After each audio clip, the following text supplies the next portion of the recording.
Buenas tardes. Vamos a continuar con el tercer módulo de esta serie de mentorías, a efecto obviamente de poder ejemplificar de una forma más sencilla lo que corresponde obviamente al tema del torneo de simulación empresarial.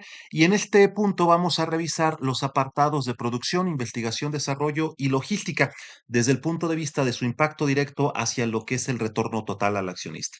Cada concepto que veamos, cada fórmula, cada ejemplo, lo vamos a conectar directamente con esa métrica, que al final del día eso es lo que mide este torneo.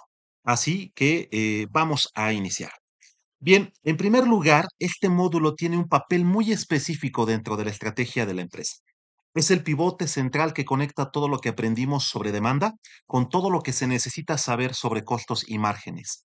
Piénsenlo así, ya saben básicamente cuánto vender.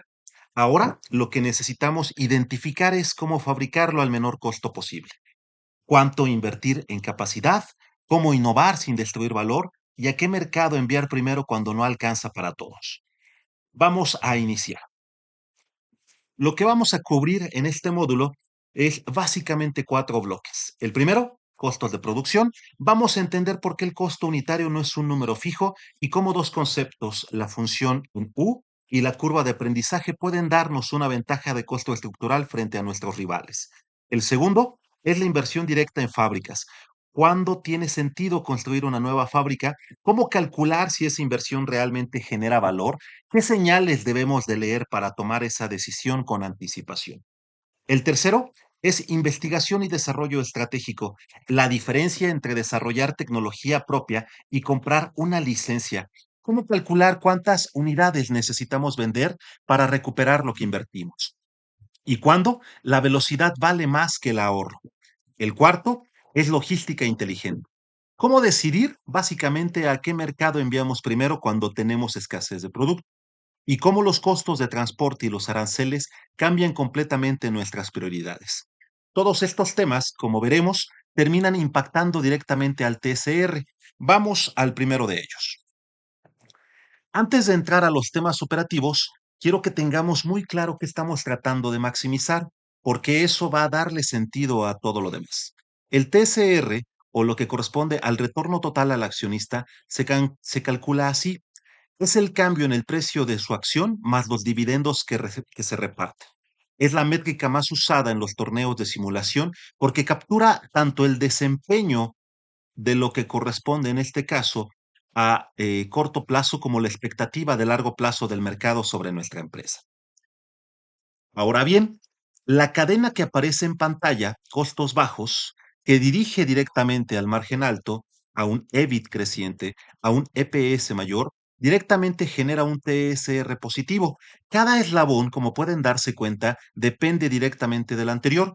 Si nuestros costos de producción son altos, nuestro margen se comprime. Si nuestro margen se comprime, nuestro EBIT baja. Y si el EBIT baja, las utilidades por acción caen. Y si las utilidades por acción caen, el mercado castiga el precio de la acción con un TSR negativo. Eso es exactamente lo que vamos a evitar hoy. Vamos a empezar con el primer bloque. En los costos de producción, que corresponde al bloque uno, cubre básicamente algo que parece simple, pero que muchos equipos subestiman. El costo de fabricar una unidad no es constante. Varía dependiendo de qué tan bien estamos usando la fábrica y de cuánta experiencia acumulada tiene la empresa fabricando ese producto. Si dominamos estos dos conceptos, tenemos una ventaja competitiva de costo que es muy difícil de eliminar. La función de costo en U, que es con la que vamos a iniciar. Mira la gráfica. En el eje horizontal tenemos el nivel de utilización de la fábrica. ¿Qué porcentaje de esta capacidad estamos usando? Y en el eje vertical tenemos el multiplicador de costo, un número que multiplica el costo base para darle el costo real. Lo que vemos es una forma de U, donde en los extremos el costo sube, en el centro, evidentemente, el costo baja. ¿Por qué sube cuando producimos muy poco? Porque los costos fijos, el mantenimiento, la mano de obra estructural, la depreciación, se tienen que repartir entre pocas unidades.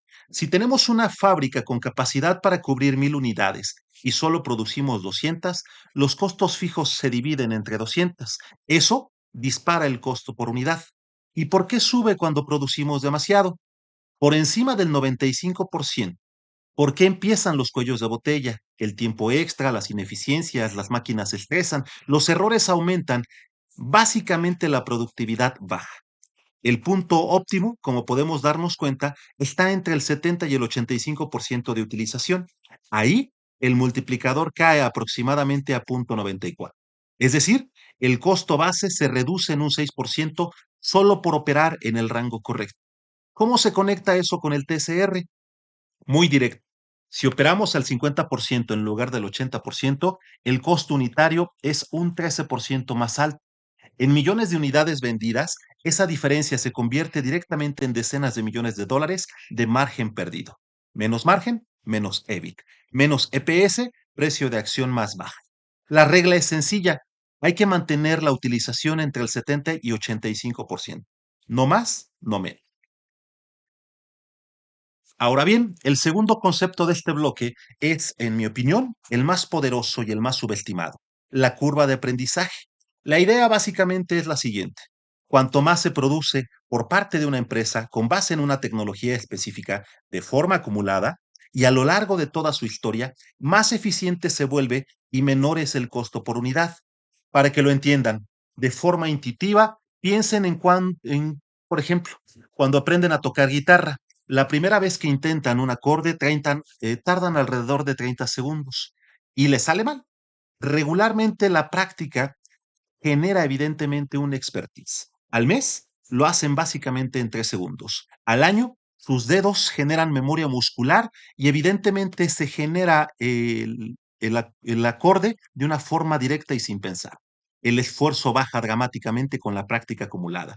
En una fábrica, cualquier empresa, pasa exactamente lo mismo. Los trabajadores aprenden, los procesos se optimizan, los desperdicios bajan, los tiempos se reducen. Miren la gráfica.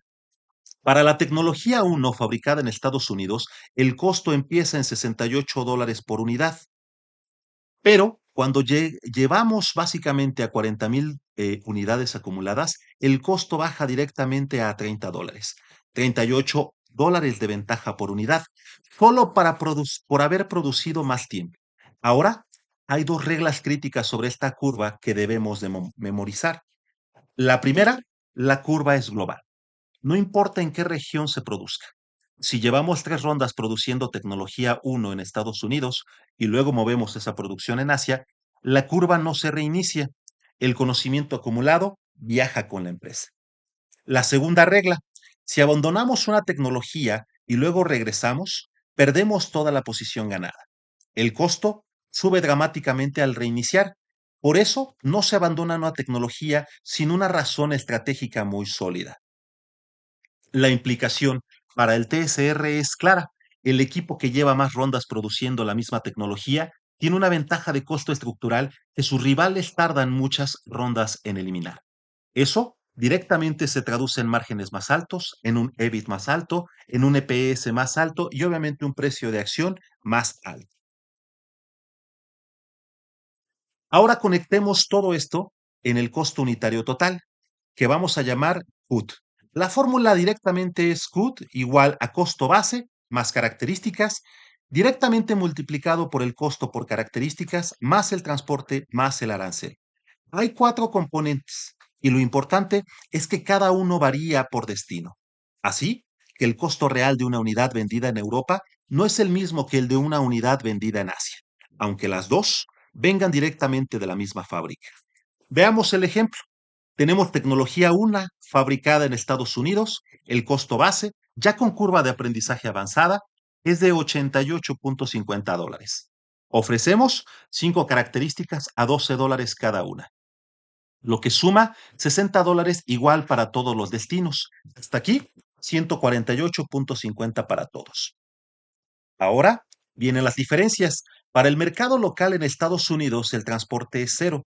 Para Asia, el flete es de $15. Para Europa, es de 9. El resultado, el CUT a Estados Unidos es 148.50. A Asia, 163.50. Mientras que a Europa, 157.50. Ahora, calculamos el margen. Estados Unidos vende a $400, con un margen de 251.50. Asia, por otro lado, vende a 380, con un margen de 216.50. Europa vende a 420 con un margen directo de 262.50. Europa es el mercado más rentable con el mayor margen unitario. Y fíjense en el motivo, no es solo porque el precio sea más alto, es porque el transporte a Europa cuesta solo $9 frente a 15 de Asia. Esa diferencia de 6 dólares en flete cambia completamente el ranking de rentabilidad. Este análisis, como verán en el siguiente bloque, en el 4, es exactamente lo que determina las prioridades logísticas. Antes de cerrar el bloque uno, vamos a hablar de una trampa en la que caen muchos equipos, el outsourcing mal usado. Cuando tu capacidad instalada no alcanza para cubrir la demanda estimada, tienen la opción de contratar producción externa y a primera vista parece conveniente. Pero hay una diferencia fundamental que lo cambia todo. La producción propia tiene un ajuste automático. Si tu demanda baja, produces menos y pagas menos.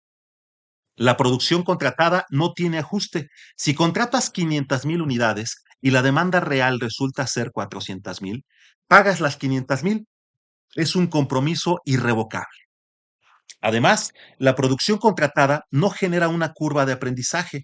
Cada unidad que produces externamente es directamente una unidad que no suma a tu eficiencia futura. El uso correcto del outsourcing es como un buffer, máximo entre el 5 y el 15% de tu demanda estimada, para absorber picos puntuales o lanzamientos de nuevos mercados. Nunca como una base permanente de producción. La regla de oro. Si contratas outsourcing con demanda incierta, estás apostando márgenes enteros a que tu pronóstico sea perfecto. Y en simulaciones competitivas, la demanda nunca es perfectamente predecible. Vamos con el bloque 2, inversión en fábricas. Este bloque trata sobre una de las decisiones más costosas y más comprometedoras que puede tomar un equipo: construir una nueva fábrica. Y como verán, el timing lo es todo. Hay una regla que deben de tener grabada. La fábrica que ordenas hoy estará disponible en la próxima ronda, no en esta. Esto parece obvio, pero sus consecuencias estratégicas son profundas. Significa que deben de anticipar la demanda con al menos 2 rondas de horizonte temporal. Si esperan a que la institución llegue al 100% para ordenar, ya es demasiado tarde. Perderán ventas durante toda la ronda en que la fábrica esté en construcción. ¿Cuánto deben ordenar?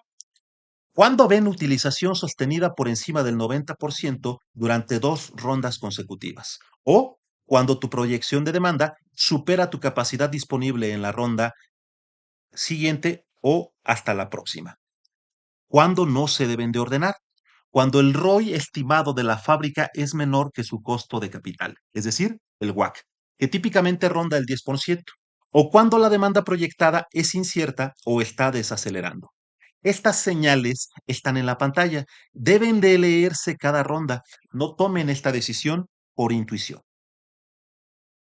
Vamos al cálculo. La pregunta que debes responder antes de ordenar cualquier fábrica es: ¿el retorno sobre esta inversión supera el costo de capital? Tenemos un ejemplo concreto. Una fábrica en Asia cuesta 320,000 millones de dólares. En la notación del simulador, básicamente vale la pena. El paso uno: determinar los ingresos. La fábrica tiene capacidad para 550,000 unidades. Esperamos operarla al 90% de utilización. El precio de venta de la tecnología 1 en Asia es directamente de $380.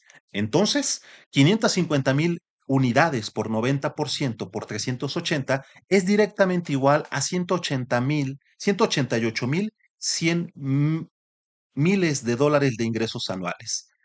El paso 2, el EBITDA. Aplicamos el margen operativo antes de depreciación, que estimamos en 35%, es decir, 188,100 por 35%, que sería básicamente igual a 65,835,000 como tal. El paso 3, la depreciación del primer año. Las fábricas se deprecian al 15% sobre un saldo decreciente, es decir, 320,000 por 15%. Eso es equivalente a 48,000. Miles, obviamente. Recuerden que la notación aquí está en miles. El paso 4, el EBIT, son 65,835 menos 48,000, es decir, 17,835. El paso 5, el ROI. 17.835 dividido entre 320.000 es equivalente a un 5.57%. El WACC de referencia es del 10%. Un ROI del 5.57% está por debajo. En teoría, esta fábrica destruye valor económico en el primer año. Entonces, ¿no la construimos? Aquí viene el matiz estratégico. Miren el gráfico de la derecha. La depreciación baja cada año porque se aplica sobre el saldo decreciente. Eso significa que el EBIT mejora automáticamente año a año sin que cambien nada más. El año 2, el ROI es de aproximadamente un 7.82%.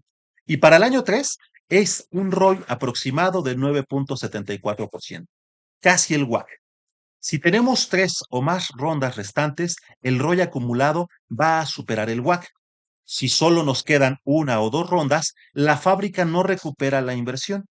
El horizonte temporal es la variable decisiva. Y hay otro factor. Si un rival ya ordenó una fábrica y tú no, te quedas con menos capacidad, porque mientras él escala, a veces la decisión correcta no es la del ROI más alto en el año 1, sino que la protege tu posición competitiva. Vamos con el siguiente apartado, el bloque 3, que es directamente investigación y desarrollo estratégico. Investigación y desarrollo es directamente el área que más diferencia a los equipos con visión de largo plazo, de los que solo reaccionan, pero también es el área donde más dinero se desperdicia por errores estratégicos. Tenemos dos formas de acceder a tecnología nueva o a características adicionales para nuestros productos. Desarrollarla tú mismo o comprar una licencia. La tabla en pantalla resume estas diferencias clave, pero hay dos que son determinantes. La primera es el tiempo. Investigación y desarrollo propio tienen un retraso de una ronda, es decir, inviertes hoy y la tecnología estará disponible hasta la próxima ronda. La licencia, por otro lado, es inmediata. La compras en esta ronda y puedes usarla en esta misma ronda. La segunda es la exclusividad. En investigación y desarrollo propio, si lo completamos, nos genera una ventaja que nadie puede copiar directamente. La licencia, por el contrario, está disponible para cualquier rival que tenga el dinero, es decir, no hay exclusividad. Ahora, hay una advertencia crítica que quiero que recuerden especialmente. El error más común en investigación y desarrollo es invertir el 80 o 90% del desarrollo de una tecnología, pero no terminarlo. Si nuestra investigación y desarrollo está incompleto, no nos da ninguna ventaja competitiva, es decir, cero. El costo de la licencia para nuestros rivales es exactamente el mismo que si no hubieras invertido nada. La regla es sencilla. Si empezamos un desarrollo, hay que comprometernos a terminarlo. Si no tenemos el presupuesto o el tiempo para completarlo, es mejor comprar la licencia directamente desde el principio. Antes de comprometer capital en investigación y desarrollo, debemos responder una pregunta cuantitativa muy concreta. ¿Cuántas unidades necesitamos vender para recuperar lo que voy a invertir? La fórmula es simple. Unidades de punto de equilibrio es directamente igual a la inversión en investigación y desarrollo dividida entre el margen unitario adicional. Y el margen adicional es el incremento de precio que la nueva característica nos permite cobrar, menos el costo unitario de producirlo. Vamos a ver el ejemplo. Queremos invertir 30.000 millones de dólares en desarrollar una característica adicional para la tecnología 2. Esta característica nos permitiría, en este caso, subir el precio en $20 por unidad, pero la característica cuesta $18 por unidad. Eso significa que el margen adicional neto es de apenas $2 por unidad. ¿Qué significa? El punto de equilibrio entonces sería de 30.000 millones dividido entre $2, es decir, 15.000 millones de unidades. Y cuando vendemos tecnología 2, nuestra demanda proyectada sería de 1.000 millones de unidades, 1 millón. Necesitamos 15 veces nuestra demanda actual para recuperar la inversión. Esta decisión no se justifica con estas cifras. ¿Qué opciones hay entonces? Buscar una diferenciación de precio mayor que la característica valga más de $20 en el mercado o esperar a que la demanda de tecnología 2 crezca lo suficiente o aceptar que la inversión no tiene sentido ahora y comprar la licencia solo si la necesidad estratégica es urgente, porque un rival ya la tiene. La disciplina de calcular el punto de equilibrio antes de comprometer el dinero puede ahorrarnos una pérdida enorme de margen. Ahora veamos un caso donde el análisis no es tan obvio, un escenario de tecnología emergente. Estamos en la ronda 3 de un torneo de 6 rondas. Una nueva tecnología, llamémosla tecnología 3, acaba de alcanzar cobertura de red suficiente en dos mercados, Estados Unidos con el 62% y Asia con el 70%. En Europa todavía está al 45%, lo que significa que está por debajo del umbral mínimo para generar demanda real. El atractivo de esta tecnología en Asia y en Estados Unidos es muy alto según los analistas de mercado. Ahora viene el dilema. Tanto la investigación y desarrollo propio como la licencia cuestan exactamente lo mismo, 480.000 millones. Pero investigación y desarrollo propio estaría disponible en la ronda 4, mientras que la licencia va a estar disponible ahora mismo, es decir, en la ronda 3. Y hay un elemento adicional. Un rival ya tiene su investigación y desarrollo al 90% de finalización, lo cual significa que puede lanzar la tecnología 3 en la ronda 4. ¿Qué hacemos? Si hacemos investigación y desarrollo propio, llegamos a la ronda 4 al mismo tiempo que el rival, es decir, empatamos en el lanzamiento. Nadie captura la ventaja del primer movimiento. Si compramos la licencia ahora, lanzamos tecnología 3 en la ronda 3, una ronda antes que el rival. Durante toda esa ronda, somos el único en ofrecer esta tecnología en Asia y en Estados Unidos. Es decir, capturamos el 100% de esa cuota inicial. El costo es idéntico en ambas opciones. La diferencia es solo una ventaja de una ronda en un mercado de alto atractivo y esto puede significar varios puntos de cuota, más ingresos, más EPS y directamente más TSR. ¿Cuál sería la recomendación? Comprar la licencia. No siempre la licencia gana, pero cuando el costo es igual, tenemos urgencia táctica y el rival está a punto de lanzar, la velocidad vale más que el ahorro teórico. Bien, vamos con el bloque 4, logística inteligente. Este bloque responde directamente a una pregunta que parece simple, pero que tiene una respuesta contraintuitiva. Cuando no tenemos suficiente producto para abastecer todos nuestros mercados al mismo tiempo, ¿a quién le enviamos primero? La respuesta correcta siempre sigue un principio económico muy claro. Abastece primero el mercado donde nuestro margen neto por unidad es más alto. ¿Por qué? Porque si hay un corte, si algunas unidades no se pueden entregar, ese corte debe ocurrir donde menos perdemos por cada unidad que no entregamos.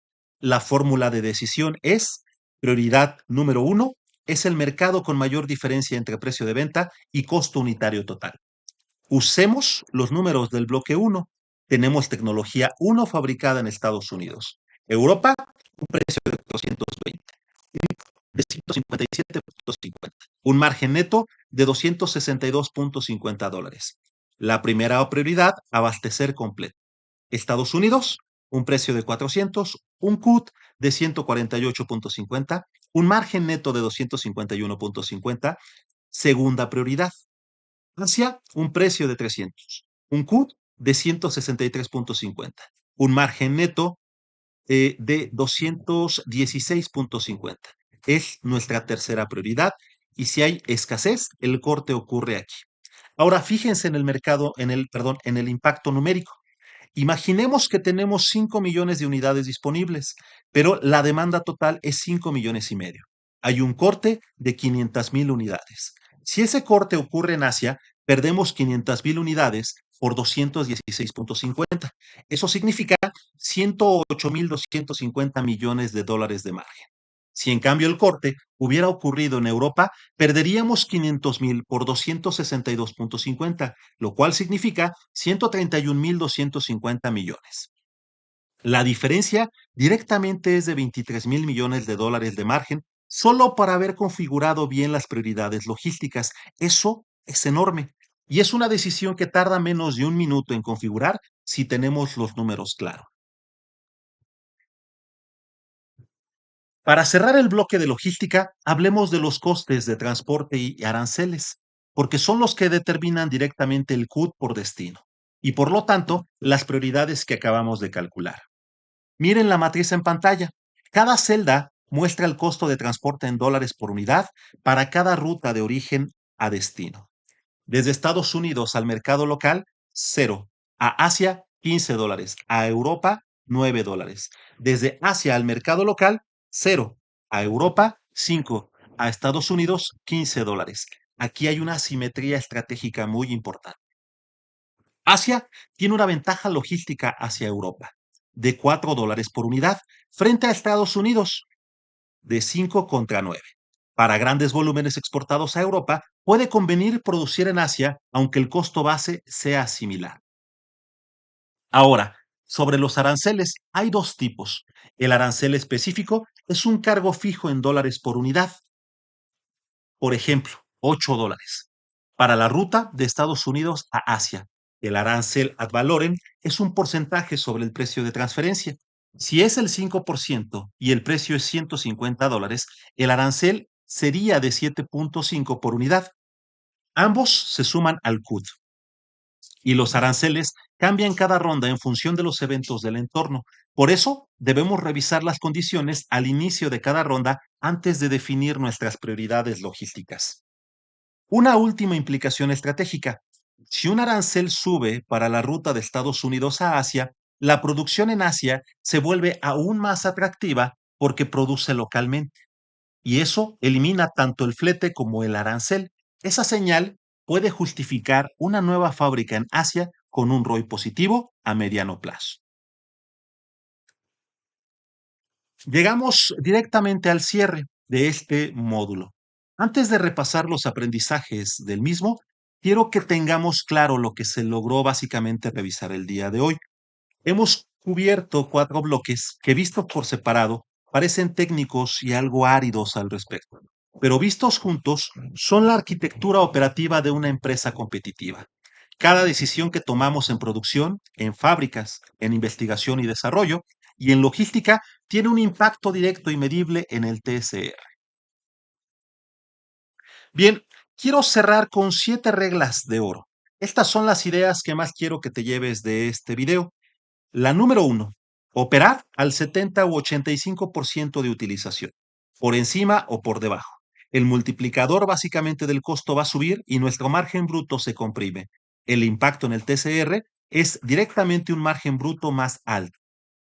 La regla número 2, no abandones tecnología sin razón. La curva de aprendizaje no se transfiere a nuestros competidores y el costo sube al reiniciar. El impacto en el TCR es una ventaja de costo permanente. La regla número 3. Hay que calcular el costo unitario total antes de fijar precios y prioridades. El CUT es igual a la base más características, más transporte, más arancel. Varía por destino. Y el impacto en el TCR es un margen neto maximizado. La regla número 4. El outsourcing es un buffer, no una base. Máximo 5 a 15% de nuestra demanda. Pagamos el 100% aunque vendamos cero. El impacto en el TSR es que se evitan pérdidas de margen por sobrecompromiso. La regla número 5. Hay que comparar el ROI de la fábrica contra el WACC. La depreciación creciente mejora el ROI año tras año. Anticipa la inversión con 2 rondas de horizonte. El impacto en el TCR es un EBIT creciente y un EPS más alto. La regla número 6. En investigación y desarrollo, o terminas o no empiezas. Investigación y desarrollo incompleto no da ninguna ventaja. Si el costo es igual a la licencia y el tiempo urge, hay que comprar la licencia. El impacto en el TCR es una cuota de mercado más alta. Y la regla número 7, abastecer primero el mercado con un mayor margen neto. El corte de suministro ocurre cuando perdemos menos por unidad no entregada. Hay un impacto directo en el TCR, ingresos óptimos incluso con capacidad limitada. Estas 7 reglas, estas 7 decisiones, que si son bien ejecutadas cada ronda, crean una ventaja competitiva acumulada que es muy difícil de desmantelar. Miren esta última diapositiva, es la cadena completa que nos muestra una producción eficiente, genera costos unitarios bajos. Fábricas rentables con ROI sobre el WACC generan un EBIT creciente. Investigación y desarrollo bien ejecutado captura cuota de mercado que aumenta los ingresos. Y la logística inteligente, al priorizar los mercados de mayor margen, maximiza los ingresos disponibles, incluso cuando el producto escasea. El resultado final de esta cadena es directamente un TSR positivo. Funcionan básicamente con un valor real para el accionista. Estos cuatro elementos no funcionan en silos, funcionan juntos como un sistema y cuando los calibras bien ronda tras ronda, el efecto es acumulativo. Cada mejora en el costo de producción mejora todos los márgenes.